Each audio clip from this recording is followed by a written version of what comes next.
Welcome back to My View. The media called him a danger to democracy. Democrat elites tried to silence him. And the so-called experts, the ones who gave us the lockdowns, mandates, and a nation sicker than ever, they smeared him as a conspiracy theorist. But now the American people are telling a different story. New polling shows Health and Human Services Secretary Robert F. Kennedy Jr.'s agenda, from cracking down on ultra-processed foods to exposing toxic additives, has broad support across party lines. Why? Because people are fed up with being told to trust the experts while our health collapses and big food and pharma rake in billions. RFK Jr. is tearing up the old playbook. He fired the government's entire vaccine advisory panel and brought in a new team to rebuild trust from the ground up.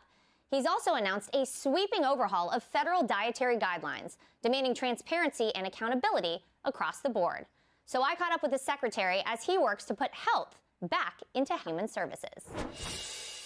Secretary Kennedy, thank you so much for sitting down with me. 1 year ago today, you were running for president as a Democrat, and now you are arguably the most consequential HHS secretary, maybe in American history. Would you have ever imagined all that's happened and sort of where you'd be right now? I would have bet a lot of money against it. Yeah, but it's been a journey for you. It has been a journey, and, you know, a lot of it, Laura, has felt providential. You know, I literally spent years praying every morning that I would be in a position where I could address this chronic disease epidemic in kids, and that God would put me in a place where I could do that. And now I'm in that place, and I'm very grateful to the president.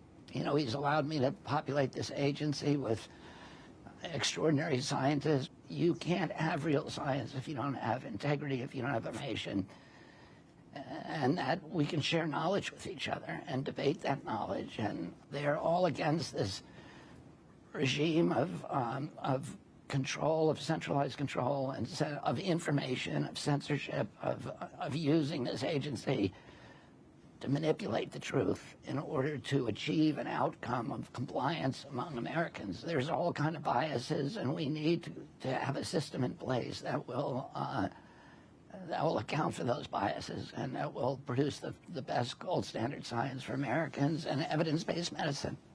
Well, and we're hopeful that that's exactly what the next 4 years brings us here at HHS. Where did this passion for nutrition, for health, for fitness come from in you? Because, I mean, to be able to make the change necessary, it really does have to be a passion, I think. Well, you know, I was raised in a house with 11 brothers and sisters, and I had somewhere around first cousins. I know what a healthy child looks like. And I started seeing children, a generation of kids coming up that was just damaged, that was suffering from autoimmune diseases like juvenile diabetes, rheumatoid arthritis. I was looking around and saying, why is nobody talking about this? And so I found myself talking more and more about it, and becoming more and more isolated, because it was the culprits, the potential culprits for this epidemic of chronic disease are all very powerful industries, and they're all the people who have the biggest army of lobbyists on Capitol Hill. And it was in nobody's interest to actually, financial interest, none of those very powerful entities, to actually look at the problem, because they were frightened about what they would find. And it would interfere with corporate profit taking. We're going to be able to show what the culprit, and then let democracy work. And give people good information. Allow moms, when they go shopping for their children, to understand what's healthy and what's not healthy. And then some of the really bad stuff, we're going to just tell the industry, we don't want you using this anymore. Kraft, which is our biggest food producer in this country, announced that it was getting rid of dyes. We met with Starbucks. They have very clean food, but they do use a little bit of canola oil in their egg bites. And they said, we're going to get rid of that. That's good. Those are one of my favorites. Egg bites. We've had Tyson's food say we're getting rid of all the food dyes. So industry has been wonderful. It's coming in here. It's meeting with us. They're cooperating with us, and they're working with us to make this happen. I imagine there were some things that maybe surprised you to find once you got in here. Was there anything you came in here and said, wow, I can't believe we've been doing this way for so long. I get day. The vast majority of people who work for this agency are extraordinary public servants, and they're very excited about, being given a direction that they joined the agency because this is what they wanted to do. They wanted to protect children's health. But the leadership of this agency for many years has been bankrupt morally and I would say scientifically. I'll just tell you, one of the crazy things is that we could not get at the health data. There's all these different agencies that store different health data. And when I came in here, they were selling it to each other.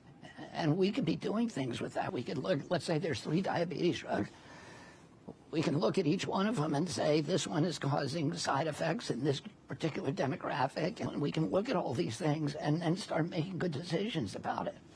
And that is what we're doing right now. We're revolutionizing this agency. We're bringing in AI. We've had a flood of extraordinarily, some of them have literally walked away from billion-dollar businesses to come and work in humble jobs here to improve the delivery of health care, to improve the integrity of and the credibility of our science, to give individual Americans control over their health. Whether it's the food supply, whether it's vaccines, a lot of these spaces have felt like for so long we're not supposed to talk about them, we're not supposed to address them. You've sort of blown the doors off of all of that. And I know I hear from parents all the time. You must hear this from a lot of parents. Yeah, I hear it. If I walk down the street, I have every block, I have moms coming up and saying thank you.